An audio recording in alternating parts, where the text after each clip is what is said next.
문재인 대통령은 하노이 회담 결렬로 급제동이 걸린 북미 대화의 완전한 타결을 반드시 성사시키겠다고 강조했습니다. 청와대는 오후에 현안 점검 회의를 열고 하노이 회담 결렬 이후 대책을 논의한 것으로 알려졌습니다. 청와대 취재기자 연결하죠. 임성호 기자. 네, 청와대 춘추관입니다. 네, 북미 간의 완전한 타결을 반드시 성사시키겠다. 3.1절 기념사에서 한 말이군요. 네, 그렇습니다. 오늘 오전에 있었던 기념사에서 문 대통령이 직접 밝힌 내용입니다. 문 대통령이 어제 하노이 회담 결렬 이후에 입장을 밝힌 것은 오늘 오전의 기념사가 처음입니다. 문 대통령은 하노이에서 열린 2차 북미 정상회담은 북미 간의 이해와 신뢰를 높인 것만으로도 의미 있는 진전이었다고 평가했습니다.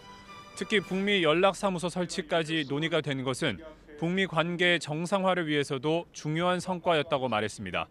또 트럼프 대통령의 지속적인 대화 의지와 낙관적인 전망을 높이 평가한다면서 하노이 회담은 더 높은 합의로 가는 과정이라고 긍정적인 의미를 강조했습니다. 한반도의 항구적 평화는 이러한 고비를 많이 넘어야 확고해진다고 밝혔고 북미 대화 중재 의지도 강력하게 드러냈습니다. 이제 우리의 역할이 더욱 중요해졌습니다. 우리 정부는 미국, 북한과 긴밀히 소통하고 협력하여 양국 간 대화의 완전한 타결을 반드시 성사시켜 낼 것입니다. 그리고 하노이 회담 관련 청와대 회의에서는 어떤 내용들이 논의되는 거죠?